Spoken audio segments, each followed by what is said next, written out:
ప్రభువైన యేసుక్రీస్తు నామములో మీకు అందరికీ శుభములు వందనాలు తెలియచేస్తున్నాను. ఈరోజు దేవుని యొక్క వాక్యాన్ని మనం ధ్యానం చేయబోతున్నాం. ఈరోజు మన ధ్యానాంశము learn to build an altar, బలిపీఠము కట్టుట నేర్చుకునుము అనే ఈ అంశాన్ని గురించి దేవుని యొక్క వాక్యాన్ని మనం ధ్యానం చేయబోతున్నాం. ఆదికాండం 12వ అధ్యాయం 7వ వచనం. యెహోవా అబ్రామునకు ప్రత్యక్షమై నీ సంతానమునకు ఈ దేశం ఇచ్చేదనని చెప్పగా అతడు తనకు ప్రత్యక్షమైన యెహోవాకు ఒక బలిపీఠమును కట్టెను. Genesis chapter 12 verse 7. Then the Lord appeared to Abram and said, to your descendants I will give this land. And there he built an altar to the Lord who had appeared to him. దేవుని బిడ్డలారా, దేవుడు అబ్రాహామునకు ప్రత్యక్షమైతే అబ్రాహాము ఏం చేశాడంటే తనకు ఎంతో ప్రియమైనటువంటి ఆ దేవునికి, తనకు ప్రత్యక్షమైన దేవునికి, తనకు కనబడినటువంటి ఆ దేవునికి అతను ఏం చేస్తున్నాడంటే చక్కటి బలిపీఠాన్ని కట్టినట్లుగా దేవుని వాక్యంలో మనం చూస్తున్నాం. ఏదైనా మనం నేర్చుకుంటేనే నాకు రాదు అని మనం చెప్పడం అనేది మంచిది కాదు. ఇది నాకు తెలీదు, నాకు రాదు అనే మాట కంటే నేను నేర్చుకోవడానికి ప్రయత్నం చేస్తాను అనే మాట దేవుడు ఎక్కువగా ఇష్టపడేటటువంటి దేవుడుగా ఆయన మనకు కనబడుతున్నాడు. గనుక అబ్రహాము దేవుని కొరకు కట్టినటువంటి బలిపీఠాన్ని మనం చూస్తే ఇది ఎలాంటి బలిపీఠం అంటే ఆల్టర్ ఆఫ్ ఆనర్, గౌరవ బలిపీఠము. దేవుడికి గౌరవ బలిపీఠాన్ని కట్టాడు. Abram wants to honour God by building an alter. ఈ యొక్క బలిపీఠం కట్టడం ద్వారా అబ్రాము దేవుణ్ణి గౌరవపరచాలని లేక గౌరవించాలని అబ్రాము యొక్క కోరిక. దేవుడు అతనికి ప్రత్యక్షమయ్యాడు. మరి ప్రతిఫలంగా దేవుని గౌరవించటానికి, దేవుని కొనియాడటానికి అబ్రామేమో బలిపీఠం కట్టి, ఆ బలిపీఠం కట్టిన చోట అతడు దేవునికి ప్రార్థన చేశాడు. బలిపీఠం కట్టి గౌరవప్రదంగా దేవుని సన్నిధిలో అతడు ప్రార్థన చేసినట్టుగా దేవుని వాక్యంలో మనం చూస్తాం. కాబట్టి దేవుని బిడ్డలారా, ఏ విధంగా దేవునిని ఘనపరచాలి అని అంటే, దేవుని ఘనపరచడానికి మనము దేవుని స్తుతించడం ద్వారా దేవుని ఘనపరచవచ్చు. స్తుతియాగం అర్పించువాడు నన్ను మహిమపరచుచున్నాడు, నన్ను ఘనపరచున్నాడు అనే కీర్తన భాగంలో మనం చూడవచ్చు. అలాగే రెండవదిగా మన రాబడిలో ప్రథమ ఫలాన్ని ఇచ్చి దేవుని ఘనపరచవచ్చు అని సామెతల గ్రంథం 3వ అధ్యాయం 9-10 వచనాల్లో ఉంది. నీ రాబడి అంతటిలో ప్రథమ ఫలమును నీ ఆస్తిలో భాగం ఇచ్చి యెహోవాను ఘనపరచుము. అప్పుడు నీ కొట్లలో ధాన్యము సమృద్ధిగా ఉండును, నీ గానుగుల్లో నుండి క్రొత్త ద్రాక్షారసము పైకి పొర్లి పారును. దేవునికి మన రాబడిలో ప్రథమ ఫలాన్ని, మన ఆస్తిలో భాగాన్ని ఇచ్చి ఆ జీవం గల దేవుని ఘనపరిచేవారిగా మనం ఉండాలి. అప్పుడు దేవుడు మన కొట్లలో క్రొత్త ద్రాక్షారసం, క్రొత్త ధాన్యం, నీ కొట్లలో ధాన్యం సమృద్ధిగా ఉండను, నీ గానుగులో నుంచి క్రొత్త ద్రాక్షారసం పైకి పొరలి పన్ను. సమృద్ధి అంటే ఈ సంవత్సరానికి మనం ఏం పేరు పెట్టామంటే year of abundant grace. 25 is a year of abundant grace. దేవుని సమృద్ధి అయిన కృప కలిగిన సంవత్సరం, కృపా సమృద్ధి సంవత్సరం. ఈ కృపా సమృద్ధి సంవత్సరంలో సమృద్ధి కలగాలంటే స్తుతించేవారిగా మనం ఉండాలి.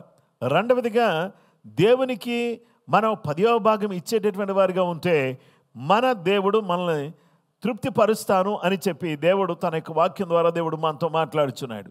గనుక ఇప్పుడు దేవుని గౌరవించటానికి మనం ఏం చేయాలంటే మత్తయి సువార్త 5:16లో మనుషులు మీ సత్క్రియలను చూచి పరలోకమందున మీ తండ్రిని మహిమపరచినట్లు మీ వెలుగును వారి ఎదుట ప్రకాశింపనీయుడి. మీ వెలుగును వారి ఎదుట ఏం చేస్తారంటే ఆ మహిమపరిచేటట్లు వారి ఎదుట మీ వెలుగును ప్రకాశింపనీయండి. ఎప్పుడైతే దేవుని బిడ్డలమైనటువంటి మన వెలుగు ప్రకాశించబడుతుందో అప్పుడు మన జీవితంలో దేవునికి మహిమ, ఘనత, ప్రభావాలు వచ్చేటట్టుగా మనం చేయగలుగుతాం. యోహాను సువార్త 15వ అధ్యాయం 8వ వచనంలో మీరు బహుగా ఫలించడం వలన నా తండ్రి మహిమ పరచబడును, ఇందువలన మీరు నా శిష్యులగుదురు అని చెప్పి దేవుని యొక్క వాక్యం మనకు తెలియపరుస్తుంది.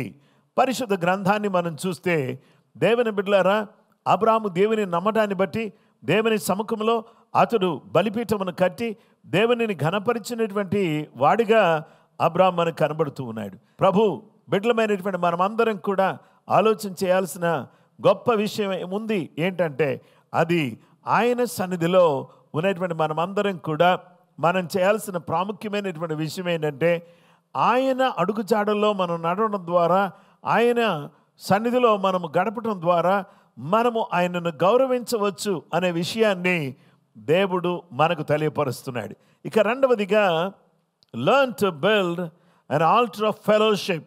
దేవుని ఘనపరిచేటటువంటి బలిపీఠం కట్టాలి. రెండవది learn to build an altar of fellowship. సహవాస బలిపీఠమును కట్టుట నేర్చుకొనము అని దేవుని వాక్యం చెప్తుంది. ఆదికాండం 13:18 అప్పుడు అబ్రాహాము తన గుడారము తీసి హెబ్రోనులోని మమ్రే దగ్గరనున్న సింధూర వృక్ష వనములో దిగి అక్కడ యెహోవాకు బలిపీఠము కట్టెను. మమ్రే అనేటటువంటి ఈ స్థలములో దేవుని బిడ్డలారా అబ్రహాము ఏం చేశాడంటే దేవుని మహిమ కొరకు బలిపీఠము కట్టాడు.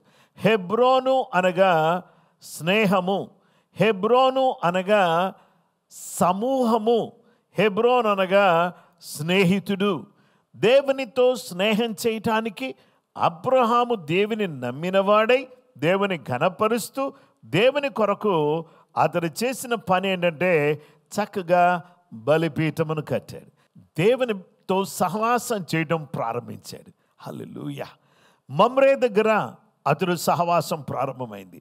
మమ్రే దగ్గర సింధూర వనములో అతడు ఎండవేళలో గుడారపు ద్వారమందు కూర్చున్నప్పుడు యెహోవా అతనికి కనబడ్డాడు. మమ్రేలో ఈ యొక్క హెబ్రోనులో అతడు ఉన్నప్పుడు దేవునికి స్తోత్రం. మమ్రే అనే పేరుకు హెబ్రోన్ అనేటటువంటి పేరు ఉంది. దేవుని బిడ్డలారా, హెబ్రోన్ అనగా దేవునికి స్తోత్రం, దేవునితో సహవాసం. ఇలా దేవునితో సహవాసం చేయడానికి సర్వశక్తి కలిగినటువంటి దేవుడు, ప్రేమగల దేవుడు అబ్రహాముతో సహవాసం చేయడానికి ఇష్టపడి అబ్రహాం దగ్గరికి వచ్చాడు. అబ్రహాం ఏమో దేవునికి ఆతిథ్యం ఇచ్చాడు. దేవునికి ఆతిథ్యం ఇచ్చినప్పుడు దేవుడు అతని జీవితంలో చేసిన, అంటే అబ్రహాము దేవునికి ఆతిథ్యం ఇచ్చాడు. దేవుడేమో చక్కటి వాగ్దానం చేశాడు. ఆతిథ్యం చూసారా, సహవాసం ఆతిథ్యం ఇచ్చేటట్టు చేసింది, ఆతిథ్యం వాగ్దానం పొందేటట్టు చేసింది. ఆ వాగ్దానం ఏంటో చూద్దామా? ఆదికాండం 18:10. అందుకైన మీదికి కాలమున నీ యొద్దకు నిశ్చయముగా మరల వచ్చేదను. అప్పుడు నీ భార్య అయిన శారాకు ఒక కుమారుడు కలుగునని చెప్పాను. శారా ఆయన వెనుక నుండి గుడార ద్వారమందు వినుచుండెను. దేవుని వాగ్దానం ఏంటంటే మీదికి ఈ కాలమున నీ యొద్దకు నిశ్చయముగా మరల వచ్చేదను. అప్పుడు నీ భార్య అయిన శారాకు ఒక కుమారుడు కలుగునని చెప్పాను. హల్లెలూయా. చక్కటి వాగ్దానం దేవుడు తన బిడ్డలకు అనగా అబ్రహాముకు, శారాకు దేవుడిచ్చాడు. అవును, దేవునితో సహవాసం చేసేవారికి దేవుడు వాగ్దానం చేస్తాడు. వాగ్దానం చేసింది ఎంత కష్టతరంగా ఉన్నా దేవుడు నెరవేర్చేవాడై ఉన్నాడు. ఆదికాండం 18:14 శారా నవ్వినప్పుడు దేవుడు అంటున్నాడు, యెహోవాకు అసాధ్యమైనది ఏదైనా ఉన్నదా? మీదికి కాలమున నిర్ణయ కాలమందు నీ యొద్దకు తిరిగి వచ్చేదను. అప్పుడు శారాకు కుమారుడు కలుగునెను. దేవునికి స్తోత్రం. దేవుని బిడ్డలారా, is anything too hard for the lord? మన దేవుడు గొప్ప దేవుడు. మనం బలిపీఠం కట్టడం నేర్చుకుంటే దేవుని గౌరవిస్తాం. మన బలిపీఠం కట్టడం నేర్చుకుంటే దేవునితో సహవాసం కలిగి ఉంటాం. దేవునితో సహవాసం కలిగి ఉంటే అసాధ్యమనేవి అన్నీ కూడా సుసాధ్యమవుతాయి. ఇక మూడవది, learn to build an altar of faith. విశ్వాస బలిపీఠము కట్టుట నేర్చుకొనుము. పరిశుద్ధ గ్రంథములో మనం చూస్తే అబ్రాహాము లేక పుట్టినటువంటి కుమారుని కలిగినటువంటి వాడికి ఉన్నాడు. అప్పుడు దేవుడు అబ్రహాముతో ఏమని చెప్పాడు అంటే ఆదికాండం 22:8-9 మనం చూస్తే, అబ్రహాము నా కుమారుడా, దేవుడే దహన బలికి గొర్రెపిల్లను చూచుకునని చెప్పాను. అలాగూ వారిద్దరూ కూడి వెళ్ళి దేవుడు అతనితో చెప్పిన చోటికి వచ్చినప్పుడు అబ్రహాము అక్కడ బలిపీఠము కట్టి కట్టెలు చక్కగా పేర్చి తన కుమారుడుగు ఇస్సాకును బంధించి ఆ బలిపీఠము పైనున్న కట్టెల మీద ఉంచెను. దేవుడు తనకు ఒక్కడే అయినటువంటి కుమారుణ్ణి ఇమ్మని అడిగితే దేవునికి ఇవ్వడానికి తీసుకునే వాళ్ళు బలిపీఠం కట్టేసి ఆ బలిపీఠం మీద విశ్వాసంతో తన కుమారుని బలిపీఠానికి పడుకోబెట్టాడు. కట్టేసి దహన బలిగా కుమారుని ఇవ్వడానికి కట్టేసి ఆ పడుకోబెట్టాడు. ఆ కొండ మీదకి వెళ్ళేటప్పుడు కుమారుడు అడుగుతున్నాడు, నాయనా మరి నిప్పు ఉంది, కట్టెలు ఉన్నాయి, మరి బలి అర్పించడానికి బలి పశువు ఎక్కడా అంటే అది దేవుడే చూసుకుంటాడు అని చెప్పాడు. నిశ్చయంగా విశ్వాసంతో మాట పలికాడు. దేవుడే ఆ కొండ మీద పొట్టేలను చూసుకుని తన కుమారుడికి బదులుగా దేవుడు ఏం చేశాడంటే ఒక అద్భుతమైనటువంటి కార్యాన్ని చేసిన గొప్ప దేవుడిగా ఆయన కనబడుతున్నాడు. హల్లెలూయా. హెబ్రీయులకు రాసిన పత్రిక 11వ అధ్యాయం 17 నుంచి 19 వరకు చూస్తే, అబ్రాహాము శోధింపబడి విశ్వాసమును బట్టి ఇస్సాకును బలిగా అర్పించెను.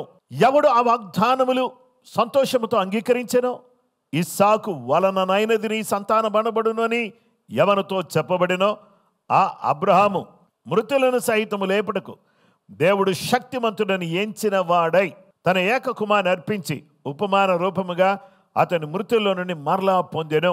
అబ్రహాము నా దేవుడు చనిపోయినా లేపడానికి శక్తిమంతుడు, నా దేవుడు ఎల్ షదాయ్ అనగా సర్వశక్తిమంతుడు, నా దేవుడు యెహోవా ఈరే ఆయన చూసుకునే దేవుడు, నా దేవుడు యెహోవా ఈరే అనగా చూసుకునే దేవుడు, ఎల్ షదాయ్ నా దేవుడు అద్భుతాలు చేసే దేవుడు, నా దేవుడు తన యందు విశ్వాసముంచి నేను చేసిన ఈ క్రియ వల్ల ఆయన ఏం చేశాడో తెలుసా, నన్ను నీతిమంతుడు అని తీర్పు తీర్చాడు. దేవునికి మహిమ ఘనత ప్రభావాలు కలుగును గాక. దేవుని బిడ్డలారా, ఈరోజు దేవుడు నీకు ఒక్కడైన నీ కుమార్ని వెనుతీయక ఈ కార్యం చేసినందున నేను నిన్ను ఆశీర్వదిస్తాను అని చెప్పి ఎంత చక్కగా వాగ్దానం చేశాడో. ఆదికాండం 22:16-17 నీవు నీకు ఒక్కడే అయ్యున నీ కుమార్ని ఈయ వెనుతీయక ఈ కార్యము చేసినందున నేను నిన్ను ఆశీర్వదించి ఆకాశ నక్షత్రముల వలెను సముద్రమందలి ఇసుక వలెను నీ సంతానమును నిశ్చయముగా విస్తరింపజేశాను. నీ సంతతి వారు తమ శత్రువుల గవిని స్వాధీనపరుచుకొందురు. దేవుని బిడ్డలారా, నీ శత్రువుల గవిని వాళ్ళు స్వాధీనపరుచుకుంటారు అని చెప్పాడు. హెబ్రీయులకు రాసిన పత్రిక 11:12 అందుచేత మృతు తుల్యుడైన ఒకరి నుండి సంఖ్యకు ఆకాశ నక్షత్రముల వలె సముద్ర తీరమందలి లెక్కింప శక్యము గాని ఇసుక వలె సంతానము కలిగెను.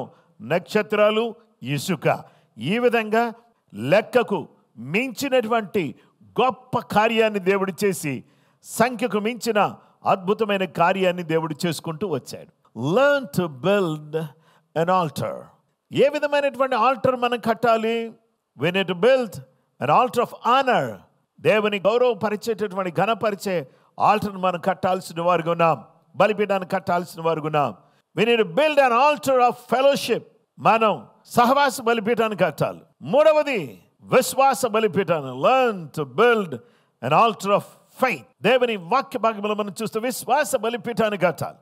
ఈరోజు ఈ వాక్యం వింటున్నటువంటి నా ప్రియ సహోదరి సహోదరులారా, అబ్రాహాము జీవితంలో ఈ 3 విషయాలు మనకు కనబడుతున్నాయి. దేవుని గౌరవించడానికి, దేవునితో సహవాసం చేయడానికి, దేవుని అందరూ విశ్వాసం ఉంచడానికి అతను బలిపీఠం కట్టాడు. అబ్రాహాము జీవితంలో ఎప్పుడు చూసినా బలిపీఠాలే కనబడతాయి. బలిపీఠం కట్టడం, బలి అర్పించడం, ప్రార్థన చేయడం. కట్టుట, అర్పించుట, ప్రార్థించుట. కట్టుట, అర్పించుట, ప్రార్థించుట. ఈ 3 పనులు చేయడం ద్వారా అబ్రహామును దేవుడు అద్భుతంగా ఆశీర్వదించాడు. మన జీవితంలో కూడా, మన జీవితంలో, మన కుటుంబాల్లో మనం బలిపీఠం కట్టుకుందాం. దేవునికి స్తుతి అనే బలులు అర్పిస్తాం. దేవుని సన్నిధిలో ప్రియమైనటువంటి వారులారా ఆయనకు అర్పించి మనం ఏం చేద్దామంటే కట్టుట, అర్పించుట, ప్రార్థించుట. దేవుని సన్నిధిలో బలిపీఠం కట్టడం అనగా ప్రార్థన బలిపీఠం కట్టుకుని దేవుని సన్నిధిలో దహన బలులు అనగా స్తుతులు అర్పించి ఆయన సన్నిధిలో మనం ప్రార్థన చేస్తూ ఉంటే ఈ సంవత్సరంలో దేవుడు మన జీవితాలను, మన కుటుంబాలను ఒక అద్భుతమైన రీతిలో ఆశీర్వదించి దీవించడానికి ఆయన సిద్ధంగా ఉన్నాడు.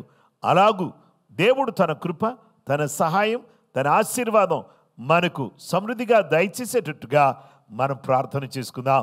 అబ్రహాము నేర్చుకున్నట్టుగా మేము కూడా నేర్చుకుని బలిపీఠం కట్టి అర్పించి ప్రార్థించి ఆయన ద్వారా వచ్చే ప్రతి విధమైనటువంటి ఆశీర్వాదాలు మా జీవితంలో మేము పొందుకోవడానికి కృపగల దేవుడు మాకు సహాయం చేయాలి అని కొన్ని ప్రతి వారికి కూడా ఆయన పాద సన్నిధిలో ప్రార్థన చేసుకుందామా? దేవుని సన్నిధిలో ప్రార్థన చేద్దాం. మౌనచుడైన మా తండ్రి, ఎంత మంచి దేవుడు నాయనా, బలిపీఠం కట్టుట నేర్చుకోవాలి అని మీ వాక్యం మాకు తెలియపరుస్తూ వచ్చింది.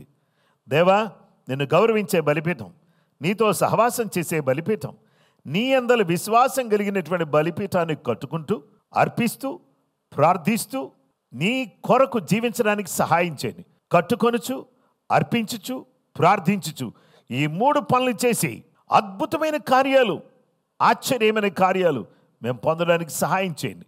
మా బ్రతుకులను మార్చండి. మేము అత్యంత ప్రియముగా నీకు దగ్గరగా నీకు చేరువుగా జీవించడానికి కావలసిన కృప మా అందరికీ దయచేయమని సర్వకృపానిధి యేసు క్రీస్తు పరిశుద్ధ నామములో ప్రార్థించి వేడుకొంచున్నామా పరలోకపు తండ్రి, ఆమేన్. మన పరమ తండ్రి దేవుని ప్రేమ, కుమారుడైన యేసు క్రీస్తు ప్రభువారి యొక్క కృప, పరిశుద్ధాత్మదేవుని నిత్య సన్నిధి సహవాసం చెరువను మనకును సకల లోకములో ఉన్న పరిశుద్ధులకు సదా దేవుని కృపతోడే నడిపించును గాక. ఆమేన్. అందరికీ ప్రైజ్ ది లార్డ్ అండి. ప్రభు మిమ్మలను మీ కుటుంబాలను సమృద్ధిగా దీవించును గాక. ఆమేన్.